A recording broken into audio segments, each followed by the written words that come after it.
What's going on, everybody, and welcome back to Comic Breakdown. Super excited about today. We had so many comics drop, but we're going to be starting off with the Infernal Hulk, issue number 1. Now, this is a continuation, so if you need to get caught up on what has been happening with Hulk, you gotta check out the link in my playlist. We got a video that's pretty much covering the entire arc that you need to know leading into this story. But to quickly explain, for eons, the Mother of Horrors had been imprisoned by the One Below All. So when the Mother of Horrors' eldest child goes after the Hulk, rips Banner out of Hulk, crawls into the body of Hulk, uses the body as a vessel to unlock the Mother. But when Eldest got there, Mother was withered, mindless, broken, and so Eldest consumed her. He ate her living flesh. This imbued Hulk's body with the primordial seed of corruption that once created the Great Old Ones. With the rise of the Infernal Hulk, the Age of Monsters has begun. Now, this story is going to start us off in Red Creek, Kentucky. Right now, we're picking up with soldiers, tanks, helicopters, Humvees, the whole 9 yards. And the soldiers, they're terrified. They're petrified. They know what they're going against. They know what their enemy is. Their enemy is the Hulk.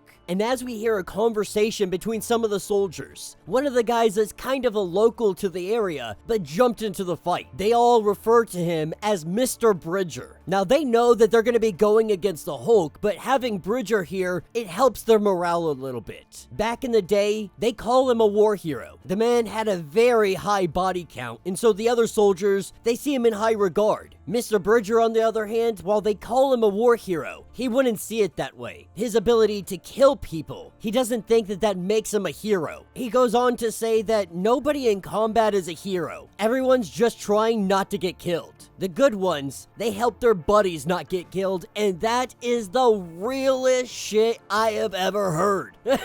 Like, that's what we say all the time. Like, if you talk to any of my buddies that I served with or anything of that nature, one of my really good friends, he still says to this day, I think it's one of the favorite things, when people thank him for his service or they call him a hero, he'll tell them, I'm not a hero, but I served with some. But this moment is quickly broken up with the arrival of Hulk. A thunderous boom. The road detonates in front of them. Tanks and Humvees alike go flying in all directions. And from that hole, we have the Infernal Hulk. Now, the soldiers, they're terrified. But when one of the soldiers asks, what do you want? Why are you here? What are you doing? Infernal Hulk says that from you, I don't want anything. With a thunderous clap, Hulk blows this dude's brains out. He claps his hands, and this guy's skull just disintegrates. This is when all hell breaks loose. Everybody opens fire. They throw everything that they have at him. Missiles, rocket launchers, grenades, bombs, tank rounds. But this is an absolute massacre. There is no escaping this. There's no winning this. There is no surviving this. And when Hulk comes across Mr. Bridger, it almost puts him at pause. He says that I know you, that I see Ginny Daggle in your eyes, the war devil behind you, telling him that you belong with us. Picking him up, we see a transformation. He begins to summon the living city of Goa-Galithia, proclaiming for all monsters to hear that the Mother of Horrors is dead. Her eldest lives. So obey me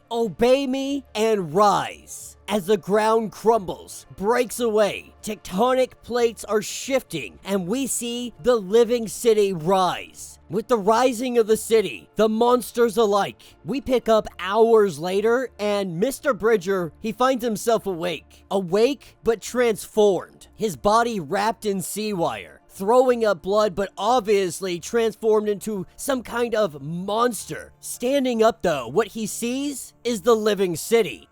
Looking down, this is where he sees all the other soldiers. They call to him and tell him to come down, and he does so. He joins the ranks of what appeared to be monstrous undead. And then we are taken to the throne room. The Infernal Hulk tells them all that your kingdom, it now has its capital, that your king is summoning you. And so, all monsters begin to rise. Now, obviously, this news has spread across the world. From the Fantastic Four to the Avengers to Captain America. Chilling on the couch with Spider-Man, I might add, which is absolutely phenomenal. Two dudes from Queens just hanging out watching TV. Love it. But they're all getting the news. They're all hearing the same report. The former Avenger known as the Hulk, he's let loose devastation. And shortly after that catastrophe, superhuman-related incidences started happening sharply across the globe. Many are beginning to refer to this as the Age of Monsters. Now, before we really close out this comic, there's this last page. It's kind of like a data page. Really just giving us a memory from Eldest. A memory of the living city. With the new Age of Monsters beginning, this city was their sanctuary. When the One Above All had created the Earth, he also created this place. But when the Mother of Horrors arrived, life on Earth began to change. Many creatures took on the form of the One Above All not intended, and so thus they are corrupted. Now, one of the few uncorrupted was the god Gaia, beloved by her choir of race-winged individuals, brightly colored creatures that nested in trees and spoke in song. And the forest that these things lived in, it grew so tall, it seemed like it would almost go to the stars.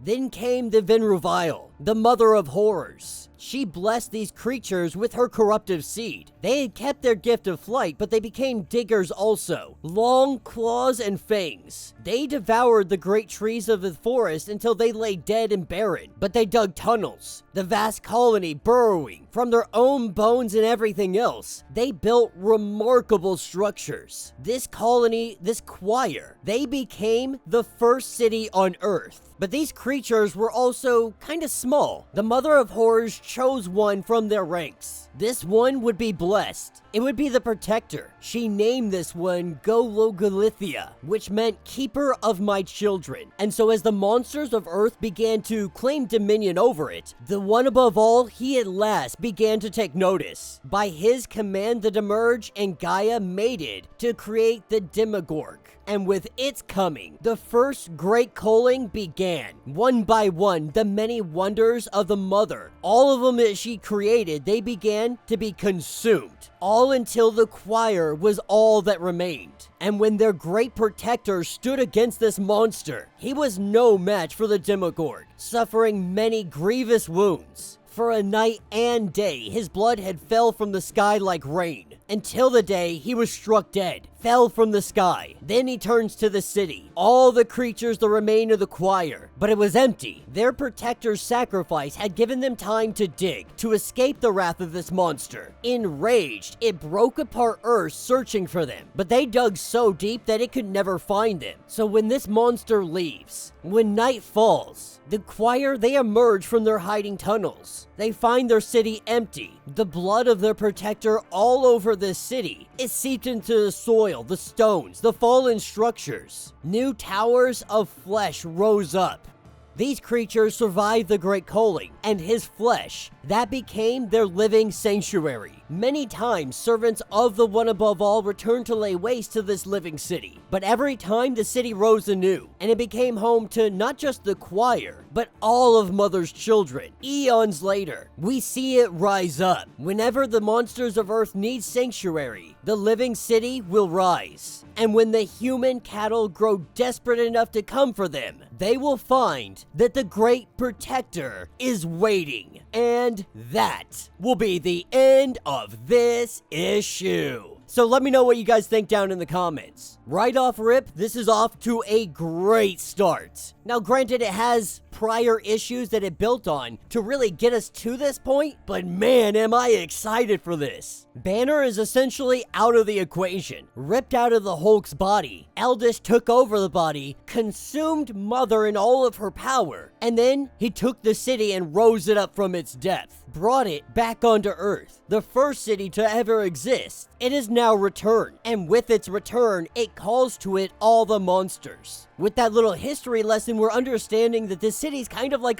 they said, a sanctuary, a safe haven for any monster that wants some kind of safety from, I guess, the one above all, which is an interesting concept that, the monsters, we like to see them as the villains. We like to see them as the bad guy. I mean, they go in there, they kill people, they take things. They are the bad ones. But in the perspective of the monster, they're just existing, and the one above all is the monster, sending his little minions to come and slaughter them ever so often. But we have also learned throughout the Hulk storyline, through the last story arc, that not all monsters are necessarily, in fact, evil or doing bad things. Sometimes a monster is just a monster because of the way they look. But this is about to get a lot deeper. There's a lot more that they're going to dive into. I, for one, am here. I really hope that we dive more into, like, the ancient ones, the old beings.